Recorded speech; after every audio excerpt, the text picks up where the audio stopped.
Ok, ok, ok. 22-23, Maliwa Dekaï jusqu'à Kidal, Malembe, Fanfan, Obeni Nyankuma, Kaboka, Kumani, Kungun Fitini, Dronfo, quoi.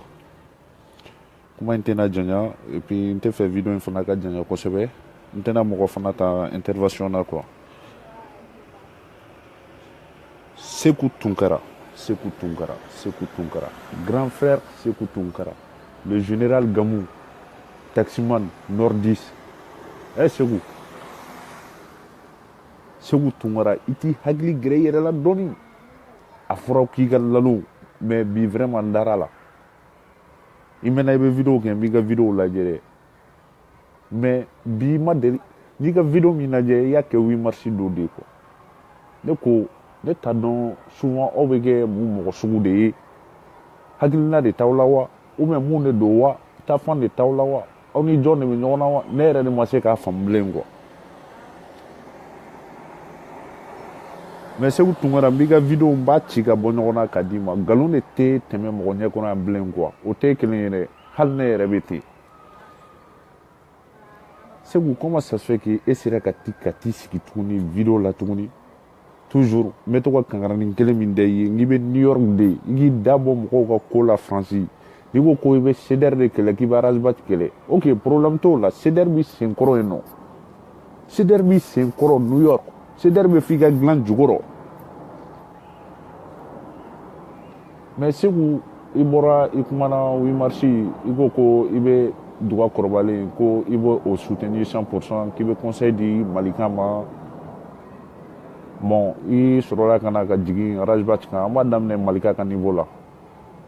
Malika, il a commencé sa lutte, a ma se cɛsi ma, bɛɛ ɲɛ b'a tatɔ la.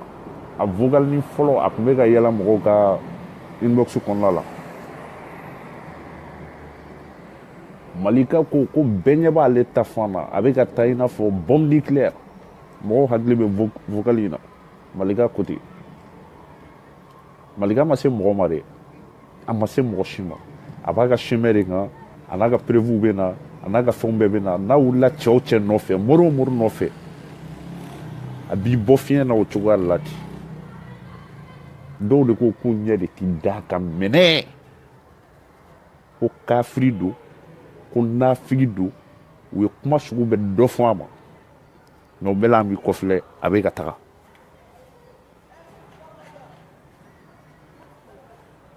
Dɔw de nana k'u tugu a la k'u t'a dabila, o ye mori dɔw ye fo ka taa don mɔgɔ dɔw fana la tuguni. Olu bɛɛ nan'u yɛrɛ sɔrɔ kɛlɛ kɔnɔ, fo ka taa don dugu la. A ko bɛɛ kɛra an bɛɛ sen kɛ yan ko ye. Momo de Canada, o y'i bɔ a ka kɛlɛ kɔnɔ pewu, ko fo ale de y'i tigɛ da Malika kan. O bɔra yen, Momo de Paris fana, o bɔra yen Alula fana, o ka bɔ yen bi an bɛ Duga la, Duga kɔrɔbalen, petit frère malien, mɔgɔ juguya tɛ ne kɔnɔ wallahi billahi. Mais le petit Duga, komi y'a sɔrɔ, komi ye Duga sɔrɔ, Duga yɛrɛ ka kɛlɛ tɛ o, Duga yɛrɛ ka kɛlɛ tɛ. C'est-à-dire mɔgɔ de tɛ denmisɛnnin ye jamana in kɔnɔ ko aw bɛ fɛn dɔ bila aw ka kɛlɛ ɲɛma ko k'a dogo,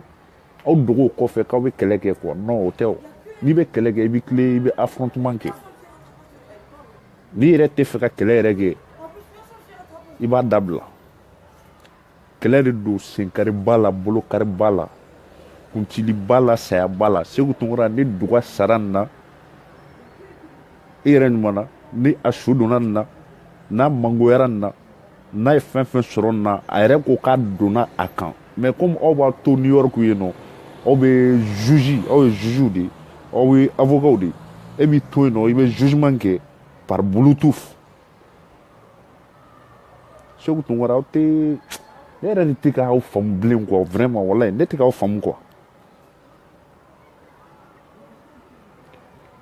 Duga ko k'a t'a dabila. Mais est-ce que a nana ni prévu dɔ ye k'a fɔ Malika bɛ ka nin fɔ, a bɛ tan, ou bien est-ce que a y'a ɲini ka kuma ɲɔgɔnya tɛ ka Mali ka défense ta dɛ mais an bɛ tiɲɛ de fɔ mais ko ayi a fɛn fɛn wulila ko f'u ka cɛ de bɔ kɛnɛ kan ko diyagoya ko f'u ka ko munna k'a t'a ɲɛda bɔ aw minnu tulo bɛ ne la ale Segu Tunkara ale Duga u bɛɛ birilen bɛ misiri kɔnɔ an bɛɛ bɛ seli an bɛɛ bɛ su jɔn de delila ka kira y'a ɲɛ la dɛ mais ko f'u ka Maliga de bɔ dibi la ko f'u k'a bɔ a ka ɲama sanfɛ ko f'u k'a bɔ a ka pɔn jukɔrɔla la diyagoya cɛ o cɛ y'a essayé a janjo ma diya i la yan la main du Dieu l'invisible a tɛgɛ fifatɔ dɔrɔn jifulu tɛ dɛ a fifatɔ dɔrɔn a bɛ cɛw la bin kelen kelen de mais Segu Tunkara Duga bɔra ka diɲɛ kan sugu bɛɛ fɔ Malikan ma yan nɔ e ma bɔ k'i sigi ka na video ko la dɛ ne ko mun de b'aw kɛ tan tɔ de mun b'aw kɛ mun mɔgɔ sugu ye e bɛ t'i sigi ne bɔra Ivoirien ka yɔrɔ la sisan fo mɔgɔ bɛ maloya ni maliyɛnya ye a don ta bɔ ta maliyɛnw bɛ ka ɲɔgɔn sɔgɔbɛ u bɛ ka ɲɔgɔn buruja u bɛ ka ɲɔgɔn fɛ mais Segu Tunkara vous croyez que nous sommes bêtes e cɛ wulila ka tugu cɛ la ko fɔ a k'o bɔ dibi la diyagoya wolikɛlaw ko f'a k'o bɔ dibi la sɔgɔbɛ bɛ tɛmɛ o kan sinon Maliga sera a ma mun y'u se ɲɔgɔn ma jɔn ye jɔn sɔgɔbɛ i sigi dɛ n'i ye muso ci mɔgɔ ma dɛ a don tan dɛ a bɔ tan dɛ e b'a ɲɛdɔn i tɛ sabali e b'a ko ninnu ɲɛdɔn hali n'i y'o ci i fa ma dɛ hali n'i y'o ci i ba ma dɛ o b'i minɛ dɛ non mais Allah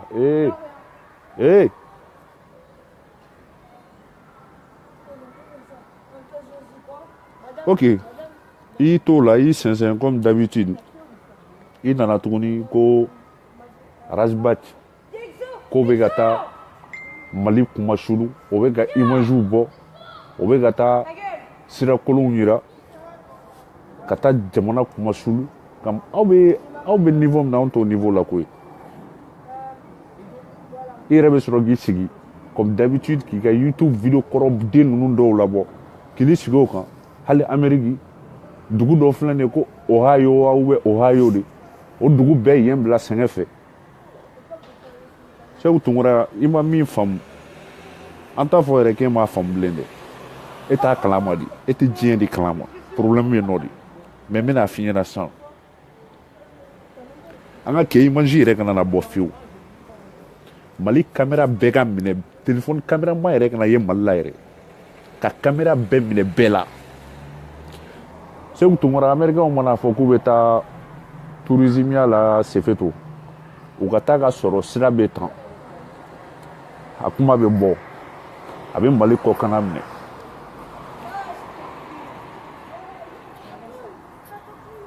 Segu Tunkara Sefetokaw tɛ se ka bɔ Sefeto kɔnɔ ni samiya sera olu déconnectelen de ka bɔ Mali la pewu o ye Sefetokaw ye yan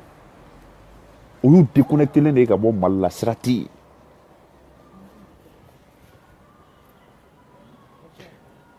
ɲɛmɔgɔw de ye Mali kumasulu wa ou bien min taara ka taa filmer ka yira diɲɛ na o de ye Mali kumasulu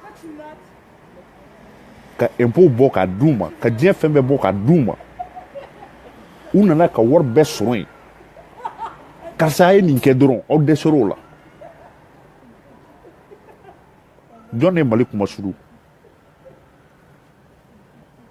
c'est à dire ne t'aw faamu quoi minnu bɛ kojugu kɛ aw tɛ kuma olu kan fo minnu tɔɲɔlen don n'olu kumana quoi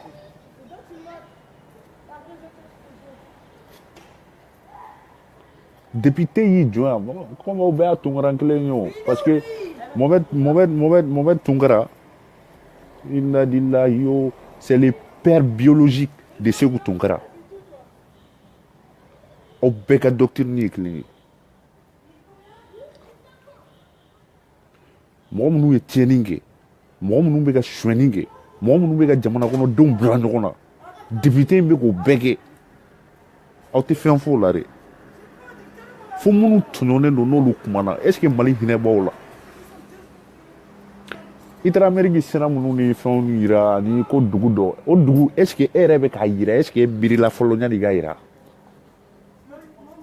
so bɛɛ ye bâtiment ye a so bɛɛ ye bâtiment a bɛɛ jɔlen don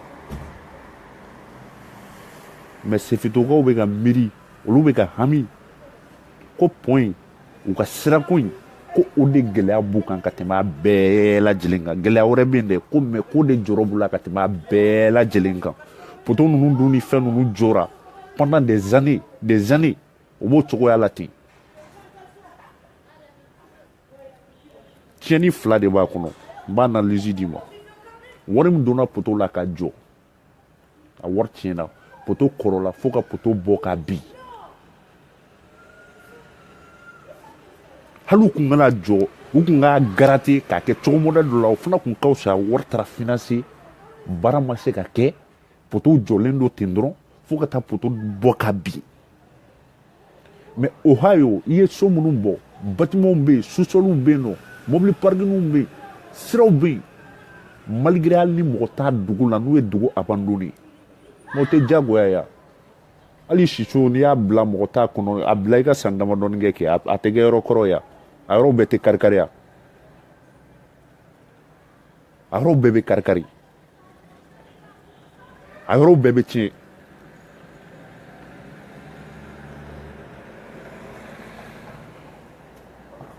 analyse filanan ye mun ye a wari tun bɛ se ka don fɛn wɛrɛ la mais député bɛ ka sara député tɛ k'a ka baara kɛ député bɛ ka sara député tɛ ka tiɲɛ fɔ dugukɔnɔmɔgɔw ye député bɛ ka sara député yɛrɛ t'a ka baara dɔn parce que ale ɲinalen don k'a fɔ ko Mali bɛɛ ka impôt ko de bɛ ka ta ka di u ma u ka baara kɛ quoi ko masa Laji Buwa ko ye layidu t'ale ye ni arasa donna dɔrɔn yɔrɔw bɛ tiɲɛ e bɛn'i sigi video la k'i Seku cɛ a ye kɔrɔbaya dɔɔni koyi vraiment ne t'a dɔn aw hakili ninnu bɛ yɔrɔ min quoi e ta in kabakoya ba de bɛ ne minɛ vraiment réalité de bɛ ka f'i ye i bɛ ko lajɛ de logiquement positivement réalité bɛ ka f'i ɲɛna i bɛ k'i pan ka t'i jɔ président ni nɔ ye nin bɛɛ ya président ni nɔ ye nin bɛɛ ya o tuma e bɛ fɛ an ka taa jɔn jalaki han i bɛ taa dugu kirikara bɔ k'o yira an na ko Ohio ko yen dugukɔnɔmɔgɔw bɛ yen bila sɛgɛn fɛ mais Mali bɛɛ ye Mali bila sɛgɛn fɛ Mali min bɛ kɔ kan n'i y'a bila ka jigin Mali kɔnɔ san tɛ kun kɔ kan suraka jamana Europe États-Unis diɲɛ fan bɛɛ Mali min bɛ n'i y'an bugubugu ka jigin Mali kɔnɔ san tɛ kun a ne mu an b'a fɔ yɛrɛ ko Mali tɛ yen parce que bɛɛ bolila kɔngɔ minɔgɔ ɲani minnu tora ji la mɔgɔ t'o hakɛ yɛrɛ dɔn Mali chiffre population yɛrɛ dɔnnen tɛ an b'a fɔ ten dɔrɔn de sinon a dɔnnen don wa mais e tɛ diɲɛ kalama e yew ye Seku ne t'a dɔn e bɛ combien thème siècle n t'a dɔn c'est à dire quoi n t'a dɔn e ye génération kelen min mɔgɔ ye quoi n t'a dɔn vraiment ne t'a dɔn bilen ni kun ma taa Amérique bilahi kun bɛ kɛ bagan ye ne kun ma taa Amérique i kun bɛ kɛ bagan ye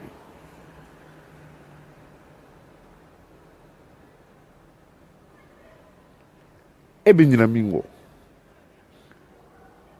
e ni Ala cɛ e Seku bɛ sɔn k'a fɔ ko e wolola Mali la ko e bɛ bɔ karata jamana la ko Trump ou soit américain sar dɔ ou bien Amérique mɔgɔba dɔ ou bien américain an ka kɛ yɛrɛ citoyen simple dɔ ye ten dɔrɔn o bɛ fɛ ka taa bɔ Mali la o ka taa sɔrɔ nin sira ninnu kari-karilen don o ka taa sɔrɔ dugu bɛɛ ta tiɲɛnen don nin cogoya la e ni Ala cɛ o bɛ image ɲuman di ka mɔgɔw ma an ka filmeli ko ni fɛn bɛɛ bɔ yen est ce que o bɛ image ɲuman di e ka dugu ma a bɛ tɔgɔdiya di e ka dugu ma mais pourtant wari dun bɔra ka di ɲɛmɔgɔw ma ka fɛn bɛɛ d'u ma u k'a kɛ dɔrɔn u tɛ k'a kɛ miliyariw bɛ ka suɲɛ fɛn bɛɛ bɛ ka suɲɛ suɲɛnikɛla ka kojugu tɛ fɔ suɲɛnikɛla ka nkalontigɛ tɛ yira o tɛ filime ka yira n'o yirala o de ye kojugu ye o de ye dugu la gosilen ye alors que min tɔɲɔnen don n'o y'a yira ko o de ta ye dugu la gosili ye quoi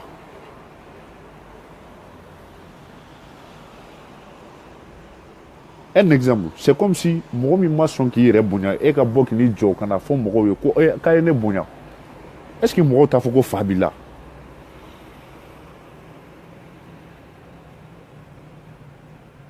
mɔgɔw b'a fɔ ko fa b'i la mais tellement que i tɛ diɲɛ kalama i nana k'i n'i sigi video la i ko i taara ivoirien dɔw ko fo olu bɛ ka fɛn ɲɛna k'u bɛ ka maloya réseau sanfɛ k'e yɛrɛ bɛ ka maloya ko fo ka maliyɛnya nɛgɛ bɔ e la e de bɛ tila k'i sigi tuguni ko e bɛna kuma i frère maliyɛnw fɛ ka frère dɔ soutenir o bɛɛ maliyɛn a si ma bɔ burukina a bɛɛ wolola mali la ka frère dɔ soutenir ka frère dɔw lagosi ko aw b'a fɔ aw yɛrɛ ma k'aw ye patriote ye o de bɛ ne faga c'est à dire n tɛ k'o yɔrɔ de faamu quoi